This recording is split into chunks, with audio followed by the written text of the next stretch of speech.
বাংলাদেশের দক্ষিণাঞ্চলে ছোট্ট একটি গ্রাম কোদালপুর, শরীয়তপুর জেলার পদ্মা আর মেঘনার কোলে গড়ে ওঠা এই জনপদ ছিল এক সময় প্রাণে ভরা, যেখানে প্রতিদিন ভোরের আলোয় কৃষকরা মাঠে যেত, শিশুরা স্কুলে যেত দৌড়ে, আর উঠোন জুড়ে চলত মা বোনদের হাসিমুখী সংসার। কিন্তু আজ সবকিছু যেন থমকে গেছে। এক অদৃশ্য দানবের মতো ধেয়ে এসেছে ভয়াবহ বন্যা, ভেঙে গেছে বাঁধ, গিলে নিয়েছে ঘরবাড়ি, তলিয়ে গেছে স্বপ্ন। কোদালপুর আজ পানির নিচে, অনেকেই হারিয়েছে নিজেদের শেষ আশ্রয়টুকু। নদী ভাঙনে কেউ কেউ হারিয়েছে শত বছরের ভিটামাটি, কারো ঘরের উঠোনে শুধু পানি আর পানি, এমনকি কারো কারো ঘরে চাল অবধি চলে এসেছে বানের পানি।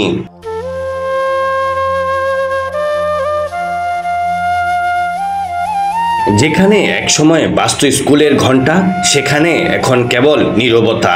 দেবে গেছে স্কুল কলেজ, বিচ্ছিন্ন হয়ে গেছে শিক্ষার আলো, শিশুদের চোখে ভেসে বেড়ায় অন্ধকার, অনিশ্চিত আর অভাব।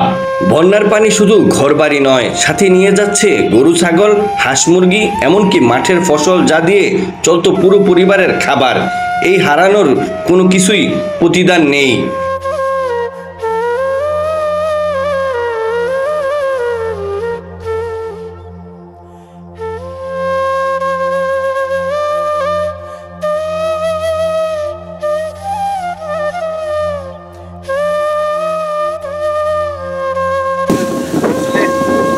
ভয়াবহতা আসলে আমাদের দেশে ছড়িয়ে গেছে। আপনারা দেখতে পাচ্ছেন এই বর্তমানে আসলে বন্যা চলতেছে। আমরা বর্তমানে রয়েছি চাঁদপুরের দক্ষিণ অঞ্চলে, এটা হচ্ছে আসলে আপনারা দেখতে পাচ্ছেন এখানকার অধিকাংশ বাড়ি বিশেষ করে পানিতে তলিয়ে গেছে। আমরা আপনাদেরকে কাছ থেকে দেখানোর চেষ্টা করি যে আসলে এখানকার উঠান রয়েছে, সেই উঠানে এই পরিমাণে পানি, এবং বিশেষ করে যারা ঘর রয়েছে তাদের ঘরে পানি ঢুকছে, বর্তমানে তাদের জীবন ব্যবস্থা খুবই কঠিন, দুর্বিষহ এখানকার মানুষের জীবন ব্যবস্থা। কয়েক সপ্তাহ আগে এই এলাকা ছিল শান্ত পরিবেশ, ছিমছাম বাড়িঘর, চোখ জোড়ানো সবুজের সমারোহ। গ্রামের চারপাশে ছিল শস্যক্ষেত, নারকেল গাছ ও বাঁশঝাড়, আর পাখির কলকাকলি।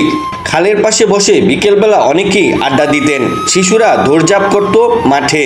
কোথাও কোনো ভাঙনের চিত্র ছিল না, পানির ছিটেফোঁটাও নিয়ন্ত্রণে ছিল। কিন্তু হঠাৎ করে যেন সবকিছু বদলে গেল। প্রবল বর্ষণ আর উজান থেকে আসা পানির ঢল বয়ে এলো এক ভয়াবহ বন্যা। রাতারাতি ডুবে গেল ভিটেমাটি, বাড়িঘর, ফসল মাঠ, এমনকি গ্রামের কবরস্থান পানিতে ডুবে গেছে। দু চোখ যেদিকে তাকায় শুধু পানি আর পানি। গ্রামের পরিচিত দৃশ্যপট যেন এক ঢেউই মুছে গেছে।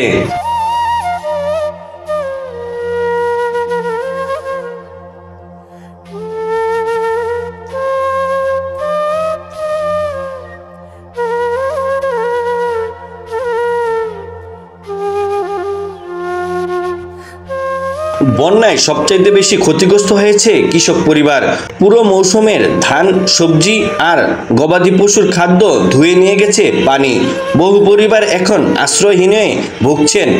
যে সবুজ গ্রাম একসময় প্রাণে ভরপুর ছিল, এখন যেন এক মৃতপ্রায় জনপদে রূপ নিয়েছে। জলবদ্ধতার কারণে গাছপালাও শুকিয়ে যাচ্ছে, পোকামাকড়ের উপদ্রব বেড়েছে। এই বন্যা আমাদেরকে মনে করিয়ে দেয় জলবায়ু পরিবর্তন বাস্তবতা কতটা নির্মম হতে পারে।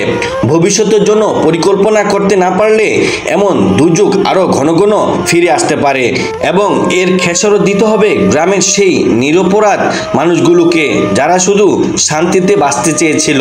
এই ভিডিওটির নিচে আপনি কমেন্ট করে জানিয়ে দিতে পারেন আপনার এলাকার ভয়াবহ বন্যার অবস্থান, এবং ভিডিওটি শেয়ার করে বন্যা কবলিত মানুষের পাশে দাঁড়ানোর সহযোগিতা করবেন।